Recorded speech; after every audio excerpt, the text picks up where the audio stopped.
आणि आता भारतासंदर्भातली एक महत्त्वाची बातमी. अमेरिकन राष्ट्राध्यक्ष डोनाल्ड ट्रम्प यांनी स्टील आणि ॲल्युमिनियम आयातीवरील करवाढ लागू केली. याचा फटका भारतीय बाजारपेठेलाही बसतोय. भारतातून स्टील आणि ॲल्युमिनियमची निर्यात त्यामुळे धोक्यात आली आहे. भारतीय बाजारपेठेला 39,000 कोटींचा फटका बसण्याची शक्यता आहे. ग्लोबल ट्रेड रिसर्च इनिशिएटिव्हनं एका नवीन विश्लेषण अहवालात हे नमूद केलंय. 4 जूनपासून लागू होणाऱ्या उच्च शुल्कांमुळे अमेरिकन बाजारपेठेतील भारतीय उत्पादक आणि निर्यातदारांसाठी उत्पादन खर्च वाढण्याची अपेक्षा आहे. त्यामुळे त्यांच्या स्पर्धात्मकतेवर परिणाम होऊ शकतो असं या अहवालात नमूद करण्यात आलेलं आहे. याच संदर्भात आपण आंतरराष्ट्रीय विषयांचे अभ्यासक नितीन रोंगे यांच्याशी चर्चा करणार आहोत. नितीनजी, खूप खूप स्वागत आहे एनडीटीव्ही मराठीवरच्या या ग्लोबल रिपोर्ट बुलेटिनमध्ये.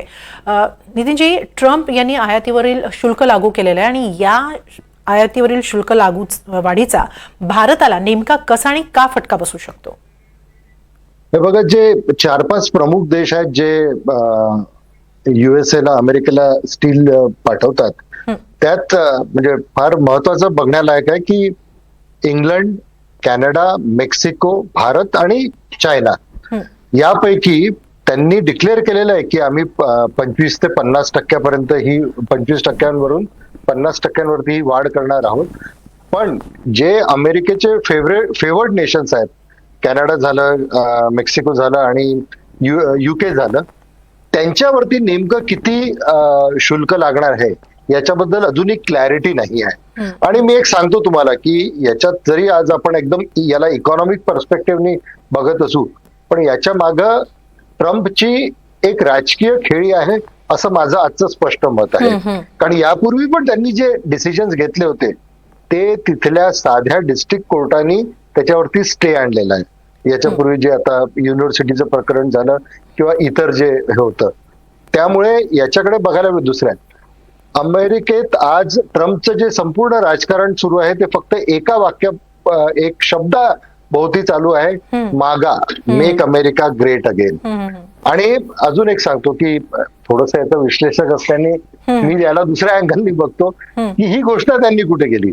ही गोष्ट त्यांनी पिट्सबर्गला केली, जे पेन्सिल्व्हेनिया राज्यात येतं. एकेकाळी पिट्सबर्ग हे जगातलं सगळ्यात मोठं स्टील प्रोड्युसिंग सिटी होती, कंट्री पण नाही, सिटी होती. म्हणजे जगात जितकं स्टील निर्माण व्हायचं. आणि दुसरं मी याला राजकारणाशी याच्यासाठी जोडू बघतो की पेन्सिल्व्हेनिया या इलेक्शनमध्ये स्विंग स्टेट होतं आणि तिथल्या मतदारांनी यावेळी ट्रम्पला भरभरून मतं देऊन यावेळी ते एक रिपब्लिकन स्टेट झालेलं आहे. त्यामुळे आपल्या मतदारांना खुश करायसाठी हे त्यांचा एक प्रकार आहे. दुसरं याच्यात असं आहे की जपानचा निप्पो, म्हणजे जी जगातली सगळ्यात मोठी स्टील प्रोड्युसर कंपनी आहे, ही जवळपास $14 बिलियन ही पेन्सिल्व्हेनियामध्ये त्याची म्हणजे ते गुंतवणूक करणार आहे. त्यामुळे आपल्या मतदारांना हा खुश करायचा एक प्रकार आहे असं आजच्या घडीला माझं मत आहे. दुसरं, आपण नेहमी बघत असताना म्हणतो की ठीक आहे, एवढं मोठं स्टील प्रोजेक्ट येणार, आता आम्ही फक्त अमेरिका स्वतःचे स्टील बनवणार. पण याच्यामुळे होणारे जी बाकीची परिणाम असतात, स्टील इंडस्ट्रीजमुळे त्यांच्या पर्यावरणावर काय परिणाम होईल याच्याबद्दल ट्रम्प काही बोललं नाही. स्टीलच्या इतक्या प्रोडक्शनमुळे इलेक्ट्रिसिटीवर म्हणजे पॉवर इंडस्ट्रीवर एक दबाव होईल, त्याच्याबद्दल ते बोलत नाही आहेत. त्यामुळे सध्या तरी ठीक आहे, याचा उद्या सकाळच्या मार्केटवर परिणाम होणार आहे. म्हणजे भारताच्या मार्केट सोबतच जे मार्केट आपल्या आधी उघडतील, हाँगकाँग सेन्सेक्स, हाँगकाँगच्या मार्केटवरती पहिला परिणाम होईल, ऑस्ट्रेलियात पहिला परिणाम होईल. पण याला मापून तोलून बघितलं पाहिजे आणि इतक्या लवकर आपण कुठल्याही काय म्हणतात एंड वर नाही पोहोचलं पाहिजे. याचा थोडासा थांबून आपण विचार करायला पाहिजे. कोणत्याही निष्कर्षावर येण्याची घाई करायला नको. कारण ट्रम्प यांचा एक स्वभाव पाहता, जसं तुम्ही सांगितलं की यांची एक राजकीय खेळी असू शकते किंवा हे त्यांचं दबाव तंत्रही असू शकतं, एखाद्या कुशल उद्योजकाचं असतं त्याप्रमाणे. मात्र तरी देखील भारतानं अशा परिस्थितीत कशी तयारी ठेवायला पाहिजे, भारतासमोर नेमके काय पर्याय असू शकतात? हे बघा, भारताने म्हणा किंवा संपूर्ण जगाने म्हणा, आता अमेरिका हा एकमेव काही जगातला मार्केट नाही आहे. जगात स्टीलचं किंवा इतर आयटम्सचं प्रोडक्शन म्हणजे प्रोडक्शन होतं आणि सगळीचकडे हे कन्झ्युम सुद्धा केलं. भारताला कुठल्याही परिस्थितीत ऑल्टरनेट मार्केट्स बघितलेच पाहिजे. आणि हा कुठल्याही व्यवसायाचा एक बेसिक नियम आहे, तुम्ही कुठल्याही एका पार्टीवरती 100% डिपेंडेंट राहू शकत नाही. हम्म, हम्म, तर तुम्हाला आणि हो मग आता ठीक आहे, स्टील आहे ना, स्टील वरती त्यांनी निर्बंध घातले. तुम्ही कंपोनंट्स बनवा, तुम्ही स्पेअर्स बनवा, ते पाठवा, त्याच्यावरती ड्युटी कमी आहे.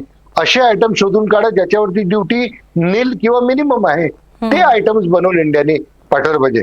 आणि आताच तुम्ही बोलता बोलता आपणच बोललात की ट्रम्पची ही नेहमीची सवय आहे. लक्षात घ्या, अमेरिकन कॉन्स्टिट्यूशन नुसार कुठल्याही अध्यक्षाला तिथं तिसरी टर्म मिळू शकत नाही.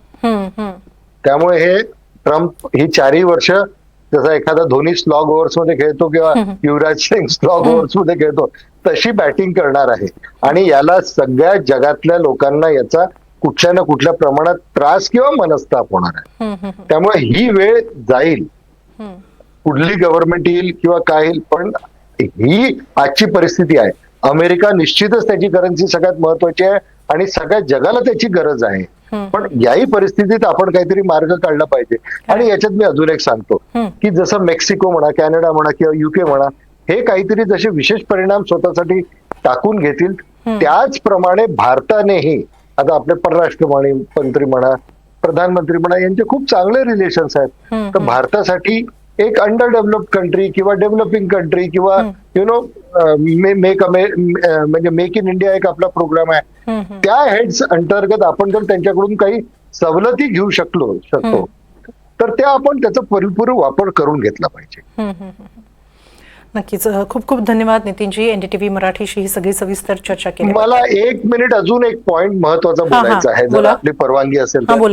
मी आता एक रिपोर्ट बघत होतो अमेरिकन स्टील इंडस्ट्रीजची, की अमेरिकेत ट्रम्प आल्यापासून स्टीलचे रेट जवळपास 14 ते 17% वाढलेले आहेत. त्यामुळे त्याच्यावर त्या उद्योगावरती फार मोठा दबाव आलेला आहे. ट्रम्पला ज्या लोकांनी डोनेशन दिली त्यात स्टील उद्योजक मोठ्या प्रमाणात होते. आणि अमेरिकेत काय असतं की दर 2 वर्षांनी इलेक्शन असतं, म्हणजे काँग्रेस इलेक्शन राहील आता 2026 मध्ये, आणि ट्रम्पला त्याची तयारी करायला आता आहे काहीतरी एक नवीन हे आहे. त्यामुळे स्टीलचे रेट्स काही प्रमाणात कमी होईल, त्यांना काहीतरी एक ब्रीदर मिळेल. त्यामुळे ही ट्रम्पची खेळी आहे. आज आपल्या हातात काहीच नाही. ट्रम्पचं डिसिजन आपण चेंज करू शकत नाही, पण त्याच्यात आपण काहीतरी सवलत मिळवू शकतो. आपल्या राज्यकर्त्यांनी तेवढं करावं. नक्कीच. आपल्या राज्यकर्त्यांनी त्यासाठी प्रत्येक परिस्थितीसाठी तयार राहायला हवं, हेही तितकंच खरं आहे. खूप खूप धन्यवाद नितीनजी, एनडीटीव्ही मराठीशी ही सगळी सविस्तर चर्चा केल्याबद्दल.